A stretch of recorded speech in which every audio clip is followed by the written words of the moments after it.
think as somebody who sits here in Silicon Valley, the trends that I find really interesting, I think we're in the very earliest stages of mobile computing, both for how the younger generation uses devices to communicate with each other, how they'll build businesses that communicate with their customers.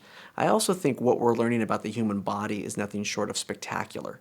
How the brain works, how our body reacts to drugs, how our body reacts to chemicals in the environment, and how it's different on an individual by individual basis. Some of the stuff that the human species is coming up with right now is truly spectacular and very exciting. What that will lead to in terms of businesses, the entrepreneurs will show us.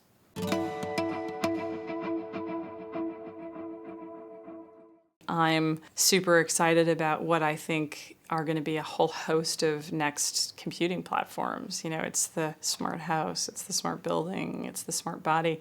So, I think the next big thing is really sort of these new frontiers of computing technology and seeing how they turn into standardized platforms. It's hard to imagine how those are going to turn out now, but we can clearly see that there are people going after standardizing each of these categories. And, we're going to turn around in 10 years and there will be very clear, operating systems for a house and for a commercial building and for a car that, are hard to imagine today.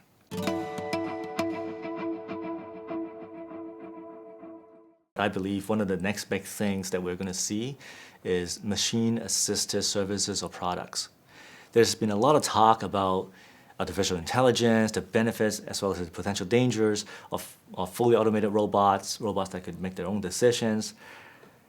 That's a lively and valid debate, but I believe that before we reach this point of highly intelligent robots or fully autonomous robots, be they cars or whatever form they take, we're going to see actually a much wider spread of machine-assisted services, where the machine is not taking over a task entirely, but humans are being assisted by machine, by algorithms, by data to make much better decisions, to perform at a much higher level of productivity.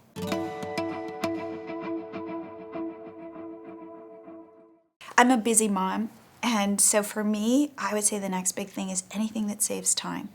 So whether that be Instacart, for example, or Google Shopping Express. So Google Shopping Express came to my town, and of course I tried it out because it was free.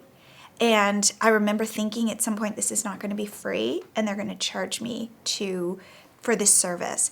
And I thought, I'm not going to fall for it. And then 6 months down the road, they sent me an email and said, your free account is over and you need to pay, $100 for the year. And I was so addicted to Google Shopping Express that I happily paid the $100 because now I need my toilet paper in 4 hours. I perceive I do, and then all of a sudden it shows up in 4 hours, and I am so delighted by that. So for me, that's what I would say. Everything that saves me time, I'm willing to pay for. And I think that as people see the value, that chances are they might be willing to pay as well.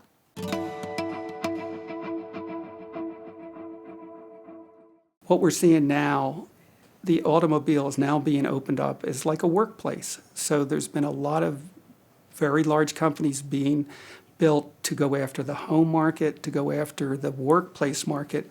But think about how many hours are spent in a car and the opportunity to address consumer issues or problems or opportunities in that car. And that's just a great area that we're seeing a lot of activity because the car is now opened up for a number of companies to offer their product.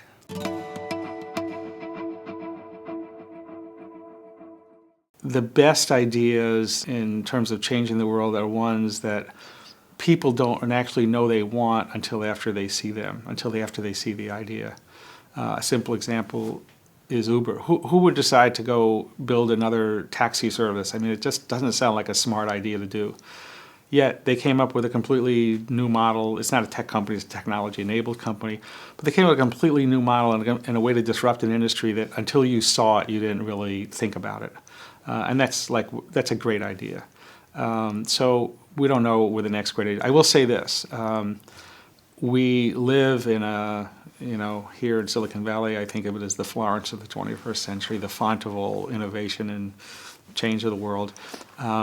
The underlying technology continues to to give to the community. I see 50 years behind us, and I see at least 50 years in front of us of increasingly capable technology, which entrepreneurs are going to look at and have a vision that no one else has and be able to change the world in ways that we don't yet understand.